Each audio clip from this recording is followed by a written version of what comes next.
There is a moment in every wealth building journey that feels so brutally unglamorous, so slow, so discouraging that almost nobody talks about it. It's the stretch of time when your discipline is high, your contributions are steady, your goals are clear, and yet the results barely move. Your portfolio looks stuck, your progress feels invisible. Every deposit feels like a drop in an ocean you can't see the bottom of. This is the point where almost 90% of people quietly unplug from their financial futures, not because they're incapable, but because they reach what I call the consistency gap, the psychological valley between effort and visible reward. My name is Dave, and this is Dave's Dividend Lab. I make long form deep dives into the reality of wealth building, not the flashy parts, but the slow mathematical parts that actually change your life. If you're serious about understanding why most people quit long before money gets easy, make sure you're subscribed, tap like, and let me know in the comments where you are in your own journey. Because today, we're going to pull apart one of the most misunderstood phases of compounding, the stretch where everything feels stagnant, right before everything accelerates. Most people imagine wealth as a curve that starts slow and then speeds up. That's partially true, but the part nobody warns you about is how long the flat section actually feels. It's not months, it's not 1 or 2 years. For the average investor, the consistency gap lasts 5 to 7 years. Picture that. 7 years of showing up, investing, staying disciplined, and receiving nothing emotionally satisfying in return. No big jumps, no shocking results, just slow, almost insulting progress. And this is exactly where most people quit, not because the system doesn't work, but because it works too slowly at the beginning. During the consistency gap, your brain plays tricks on you. You compare your starting number to the finish line and think you're moving too slowly. You compare yourself to others and assume they found a shortcut you missed. You check your portfolio too often and mistake normal fluctuations for failure. This stage isn't painful because of money. It's painful because of time. It feels like the world's longest financial winter. But here's the part almost nobody realizes. The consistency gap isn't a flaw. It's the feature that protects the rewards on the other side. If compounding gave you results instantly, everyone would stick with it. Everyone would get rich. Everyone would stay disciplined, and the psychological advantage of long term thinking would disappear. The reason compounding works is because most people don't last long enough to collect its rewards. The gap filters out the inconsistent, it filters out the impatient, it filters out the emotional.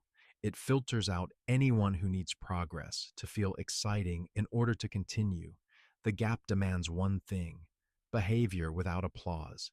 If you can survive that stretch, the years where nothing happens, you reach the phase where everything happens. Because once consistency compounds, wealth stops requiring emotional strength.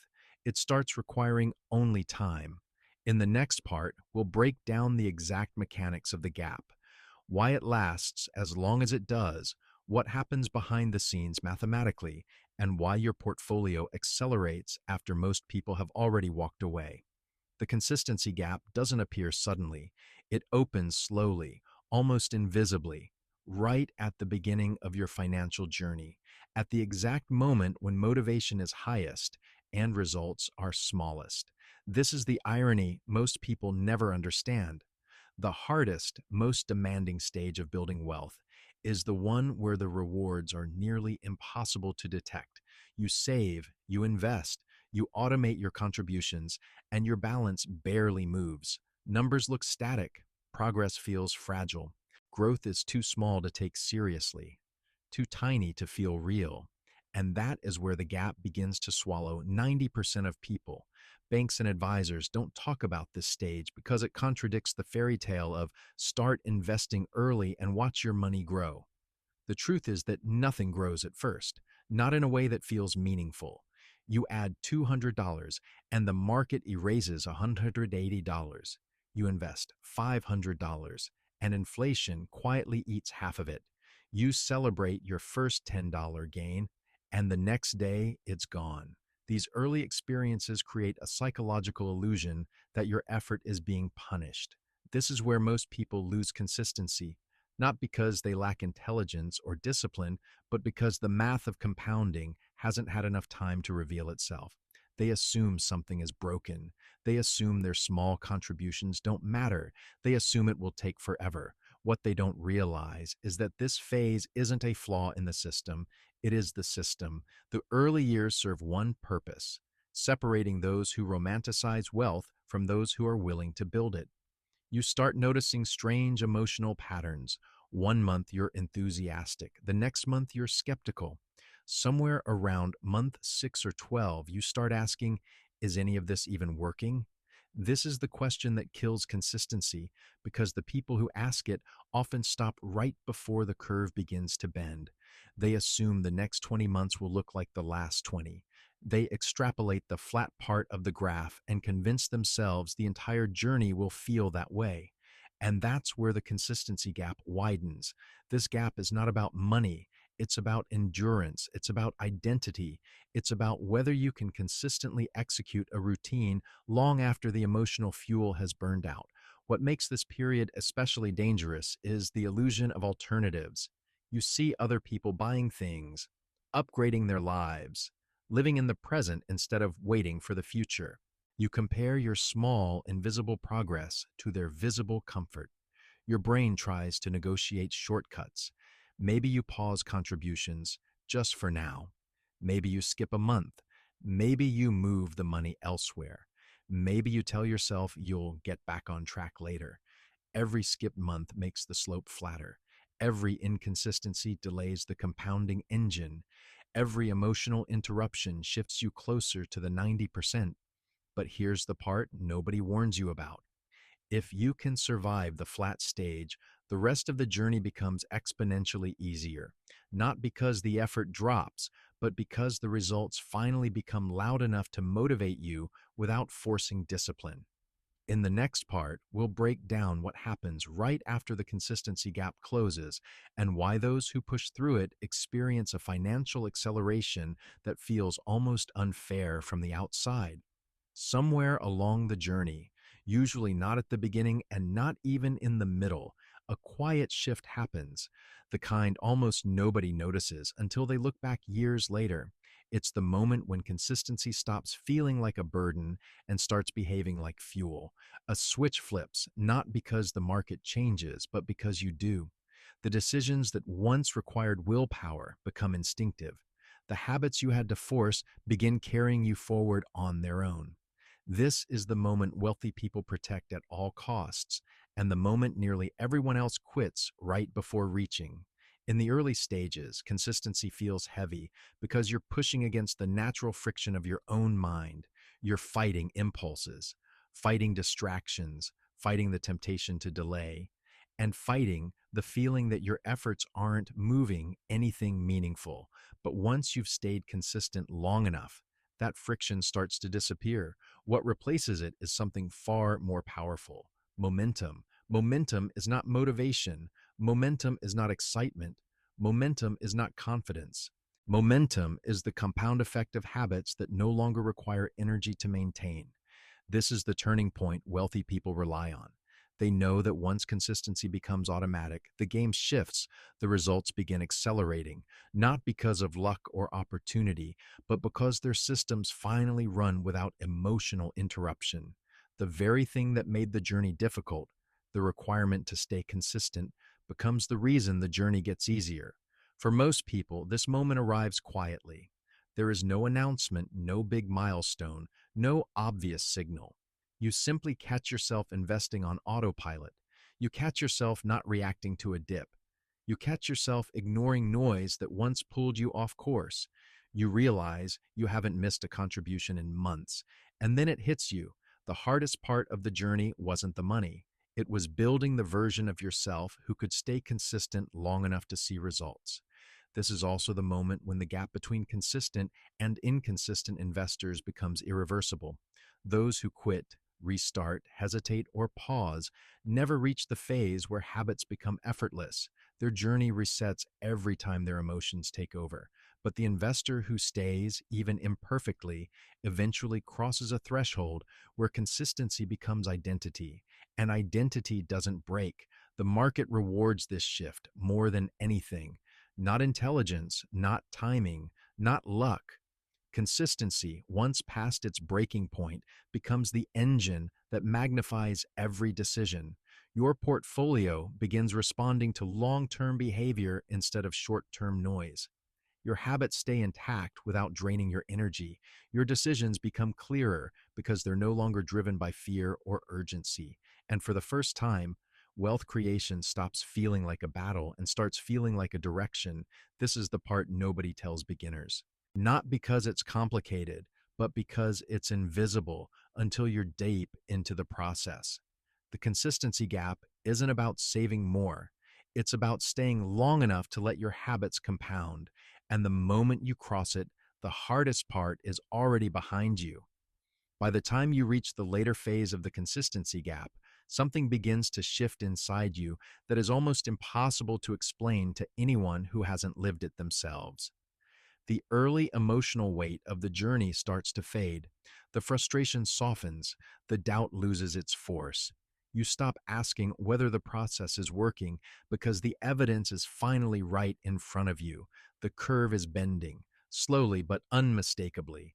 What once felt like an endless flat line is now rising with a momentum that no longer depends on your willpower alone. This is the stage where most long term investors report a profound mental change, one that has nothing to do with income, returns, or strategy. It's a shift in identity. Consistency stops being something you fight for and becomes something you simply are. It's the point where the emotional turbulence of the early years settles into clarity. You understand the rhythm of your portfolio.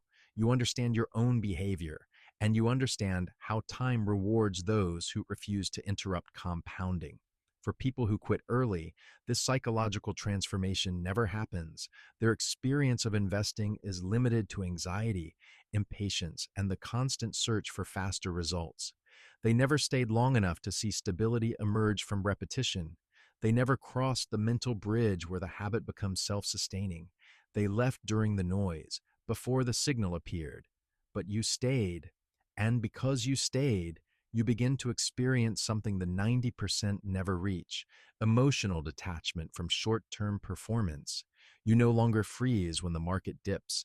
You no longer chase returns when things go up. You no longer let volatility dictate your decisions.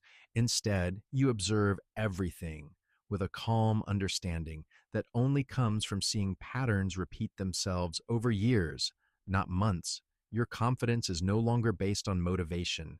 It's based on evidence. You've seen the math. You've seen the cycles. You've seen your consistency turn into results. And once your mind internalizes that pattern, your entire relationship with money changes. This is also the phase where life outside of investing begins to shift. Your financial system becomes so automatic that it stops taking emotional energy. You no longer need to negotiate with yourself about saving, budgeting, or contributing. Your habits move independently of your mood. And because of that, you suddenly have mental space to think long term in other areas of your life: career, health, relationships, goals. Long term thinking in finance becomes long term thinking everywhere. That's something the 90% never experience because their financial system never becomes stable enough to free their attention. They remain stuck in the exhausting cycle of reacting, adjusting, stopping, restarting. Their mind is always pulled back into short term stress. But once you pass the consistency gap, your mind finally becomes free. This psychological freedom is the true advantage of the top 10%. Not the money, not the returns, but the clarity. Clarity to stay the course, clarity to trust time, clarity to keep moving forward without emotional friction. And once that clarity settles in, the final stage begins: the phase where wealth no longer feels like something you build, but something that grows because you finally stopped interrupting it. By the time someone survives the consistency gap, something happens that almost nobody anticipates. Wealth stops feeling like a battle. It stops feeling like a discipline challenge. It stops feeling like a chore you have to push through. Instead, it becomes something that quietly moves on its own, something that grows without your emotional permission, something that begins responding to time instead of effort. This shift doesn't arrive with a dramatic milestone. It doesn't show up as a celebration or a big external event. It appears the same way compounding appears, slowly, then suddenly. One month, your portfolio moves a little faster. Then your contributions start feeling like acceleration, not obligation. Then your returns begin outpacing your deposits. Then the slope of your net worth curve starts bending upward in a way it never did before. This is the part nobody tells beginners. Once consistency becomes identity, wealth becomes autopilot. The psychological weight disappears. The second guessing disappears. The constant temptation to quit disappears. And what replaces it is clarity. You stop worrying about whether you're on track. You stop doubting whether your strategy works. You stop questioning the entire process every time headlines turn red. You've lived through enough cycles, enough dips, enough noise to finally see what long-term investors see. The market rewards survival more than intelligence. And once you've crossed the consistency gap, survival is no longer a struggle, it's routine. The reason 90% quit before this point is simple. The breakthrough is invisible until the moment it happens. The early years feel flat, discouraging, and unrewarding. The middle years feel repetitive and slow, but the late years, the years after the gap, feel like everything suddenly makes sense. The math finally bends in your favor. The habits finally align. The internal noise finally quiets. It's here that investors discover something surprising. Wealth doesn't require extreme performance. It requires uninterrupted time. The ones who reach this phase didn't do anything Heroic. They simply stayed invested long enough to let the slow years unlock the easy years. This is where wealth stops, depending on your income, your job, your motivation. your emotional state, your willpower, your discipline, your mood swings, your stress levels. None of that moves the needle anymore. Your systems do. You've built a machine that compounds whether you're tired or energized, pessimistic or optimistic, motivated or distracted. A machine that grows when you're working, when you're resting, when you're doubting, and when you're not even paying attention. A machine that continues running because you spent years building the foundations most people are too impatient to complete. Once you cross the consistency gap, you no longer feel like you're fighting uphill. You feel like you're finally walking on a slope designed to carry you forward. The market becomes an ally, not a threat. Time becomes leverage, not pressure. Discipline becomes identity, not effort. This is the moment where wealth building truly becomes freedom. Not the freedom to spend, but the freedom to breathe without financial fear. The freedom to make decisions based on values instead of survival. The freedom to let your future grow without forcing it. And that freedom doesn't come from income. It doesn't come from luck. It doesn't come from a perfect strategy. It comes from doing the one thing 90% never manage, staying consistent long enough for wealth to become easy.